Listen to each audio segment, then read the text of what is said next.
So my cousin's learned his lesson about never fucking driving loads without a gun. And he ends up needing that gun. In another story I could tell it's not really paranormal per se, but if people are into hearing it, I'll write it up.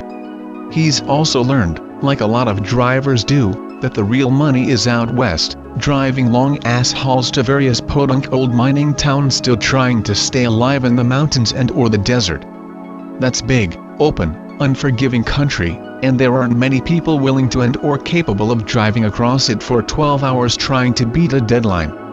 There are even fewer drivers you can count on to do it consistently, since just about all the ones willing to do it in the first place are souped up on meth, coke, or whatever the fuck else will keep them up long enough to see a delivery through to completion. My cousin, as we've established, is clean, and has been for a long fucking time. He's a hard worker, he's desperate for cash, and he's got a good van. He doesn't make excuses, and he doesn't get pulled over driving loads of shit he hasn't weighed. All this means that my cousin is a very in-demand man. And, what's more, it means that he ends up doing a lot of high-leverage jobs that need to be done quickly, and correctly, and as such, jobs that pay very, very well. Our second story begins with my uncle being asked to do just such a job. A good, trustworthy dispatcher has a client who needs a shitload of parts delivered to his business in Flagstaff for an order that needs to be assembled and sent off ASAP. They need the parts by tomorrow. Problem is, my uncle is in Denver, and that's an 11-hour drive through hard mountains and desert.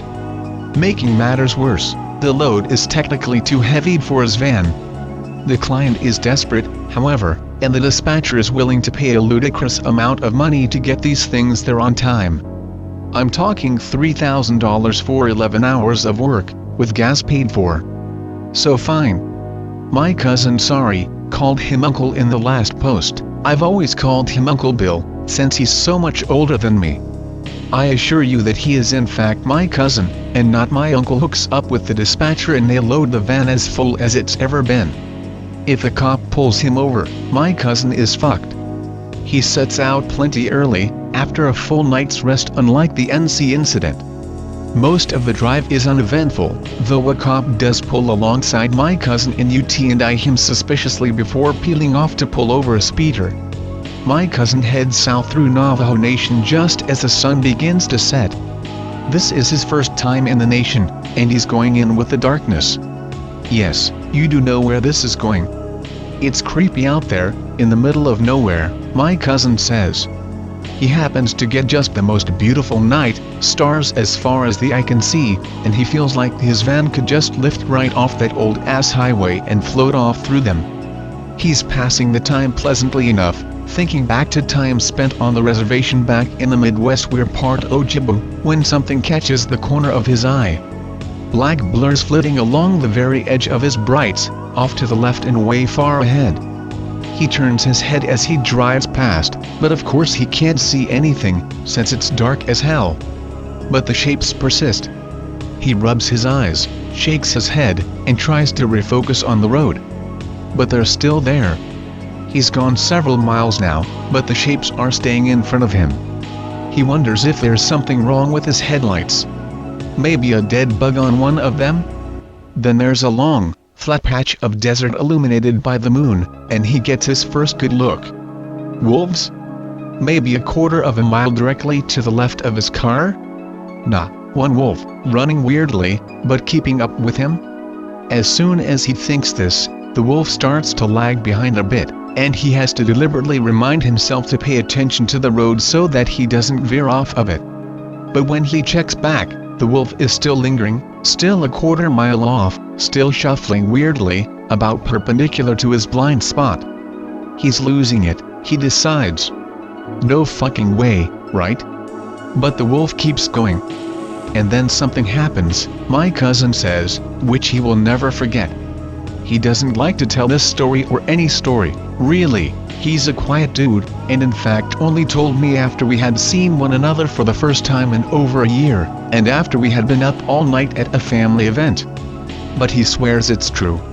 Disturbed, he checks for cops, and bumps his van up to 80 mph, trying to leave the fucking weird-ass cheetah wolf behind. For a second, it seems like the wolf is fully behind him, and he's satisfied. But then, the hair on the back of his neck stands up, and he breaks out in a cold sweat. Something twitches in the corner of his eye. He looks over his shoulder. It's the fucking wolf. It's keeping up with him again. Only this time, it's running on its hind legs. My cousin takes a double take, eyes bugging out of his fucking head, and floors it. Then the wolf takes an angle of pursuit. He's frantically looking over his shoulder now and back at his speedometer, hardly glancing at the road. The wolf is drawing closer, even as my cousin pushes the pedal down. Before too long, the wolf is running on the edge of the road. Then, slowly, it starts to veer across the other lane. About a mile ahead, my cousin sees two big headlights barreling down the opposite lane. He decides he is going to do everything in his power to make sure that the semi hits the fucking wolf, because he is in a full-on fucking adrenaline-fueled panic. Gulping, sweating so badly his hands are slipping on the wheel, breathing loudly through his mouth. The wolf keeps inching closer. Finally, my cousin flat out floors it with everything he's got. The engine whines, straining against the heavy load. The semi barrels towards them. And in the instant before the semi hits the wolf, blaring its horn as loudly as it can, the wolf is right next to my cousin's driver's side window. I've never heard the lie before. This is what he says happened. I don't know what to believe.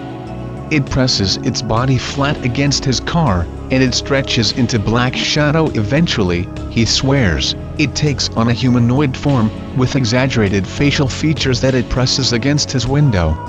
As the semi blazes past, it smashes its huge eyes and Cheshire cat grin flat against his window, to the point where it fogs up on the outside.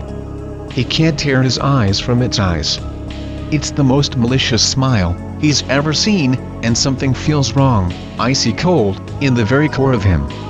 Once the semi is past, the thing leaps away, shrieking with ear-splitting laughter and perching on a nearby rock.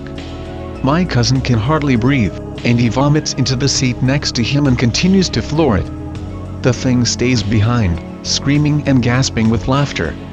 He makes it to the drop, still fucking cold and nauseous. He can look the client in the eye. He smells like vomit, and he tells the client this story again. Bill's a very quiet and very private dude. He must have been shaken to say anything about this shit to a stranger. The client is certain that he's drunk, and my cousin never delivers for him, or drives through the nation, again. At the urging of one of the workers at the client's warehouse, Cuz goes to see a Navajo medicine man, who brushes him with feathers and gives him a blessing. My cousin pukes again and feels right as rain. And that's the story of the time my cousin met a skinwalker.